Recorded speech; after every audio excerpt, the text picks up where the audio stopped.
When Apple announced the new Apple Watch Series 3 with LTE last week, it made a big deal about the fact that you should be able to now send a message or make a phone call right from your wrist, even when you don't have your phone.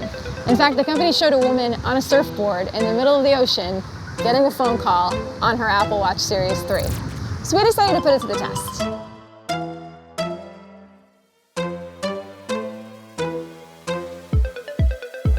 Before we head out surfing, let's run through some of the basics first. By now you've probably noticed that this new Series 3 Apple Watch pretty much looks the same as old Apple Watches, but there are a few differences.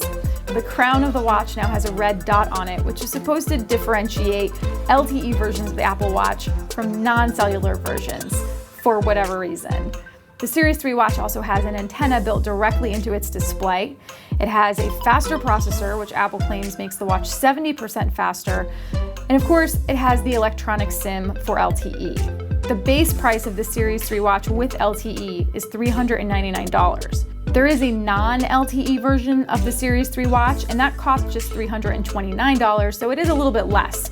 And then there's the Series 1 watch, which doesn't have LTE or GPS, and that's $249. But if you opt for the Series 3 watch with LTE, you're going to have to factor in a monthly self-connection fee, which is going to cost you an extra $10 per month. For people who do decide to pay for that, the real value is probably going to come from those rare instances when you want to run out for coffee or go for a jog without your phone, and you just really want the option to call or text message someone if you need to.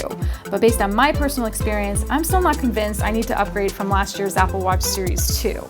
And this is partly because the watch's connectivity without the phone didn't work all that well for me, whether I was in a coffee shop, going for a walk in my neighborhood, or out in the middle of the ocean. Well, doesn't look like I have service out here. Hey Siri, call. It turns out that having an LTE-equipped smartwatch in the middle of the ocean isn't really all it's cracked up to be. I was able to call Verge videographer Viren Pavic one time from my wrist. Oh wait, it's actually ringing now.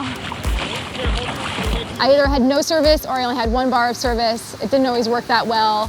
I tried using Siri, that didn't work all that well. Siri's not working out here. I have 1 bar.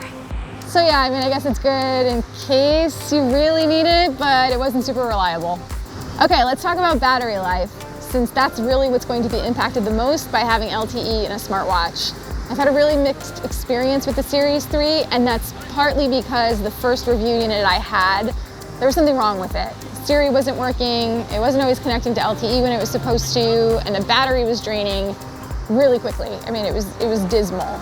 So Apple sent me a second review unit, and that one I think has been working more like it's supposed to.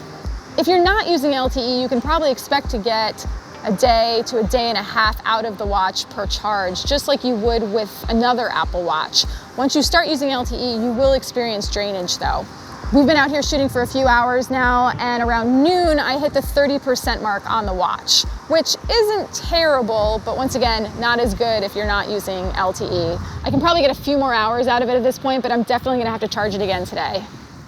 Sorry for the interruption, but we have an update. During the production of this video, Apple released an official statement addressing some of the connectivity issues with Apple Watch Series 3. And here's what they had to say.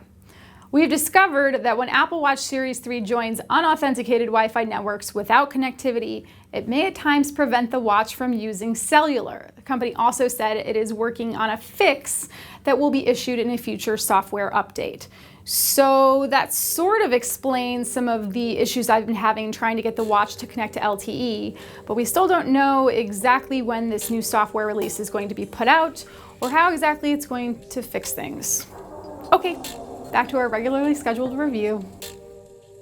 So if you're like me and you're not 100% sold on the idea of LTE in the watch, then you're going to want to know about the software updates, because these are the things that are going to roll out to all Apple Watches and change the experience for everybody, not just people who buy the newest hardware. I will say this, Apple has consistently made software updates to the Apple Watch over the past few years that have really made it a lot easier to use this tiny touchscreen, and this year is no exception. There are some new watch faces, like a Toy Story watch face and a kaleidoscope watch face. The most significant of these is a dynamic Siri watch face, which changes to show you things like calendar appointments and stuff that pops up in your wallet. In fact, Siri even talks back to you on the Apple Watch Series 3. The app dock has also been redesigned again. Now when you press on the side button, the app dock is vertically oriented, which means you can not only swipe through it, but you can use the crown to scroll through it. And it's a little easier on the eyes, although it does feel like you're seeing less at a glance, if that's possible. Honestly, one of my favorite updates is that the keys on the unlock screen are a lot bigger. It's the little things. Not surprisingly, some of the software updates are around health and fitness tracking, since health and fitness tracking is a big reason why people buy and use something like an Apple Watch. Now, when you go to start a workout, it goes to open goal by default, rather than making you go through the process of choose distance or time or calories burned just to start a workout. And if you happen to use one of those other metrics regularly, then it will default to that instead.